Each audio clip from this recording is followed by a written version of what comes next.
రక్తం పంచుకొని ఒకటే ఇంటిలో జన్మను ఎత్తి కూడా పెరిగిన అన్నదమ్ములైన అక్క చెల్లెళ్ళైన వేడుక ఏదైనా జరిగితే తప్ప కలుసుకోవడం జరగదాయే మనసారా మాట్లాడుకోరాయే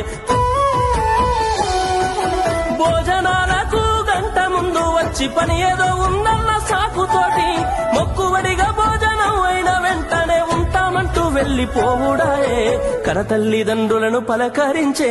తీరిక లేని సంపాదనాయే కనతల్లిదండ్రులను పలకరించే తీరిక లేని సంపాదనాయే ఆనాటి ప్రేమలు ఏమాయరో బంధాలు బంధుత్వమెటుబాయరా డబ్బు బంధాలే మిగిలేనురో మనుషులే దూరమయ్యేనురా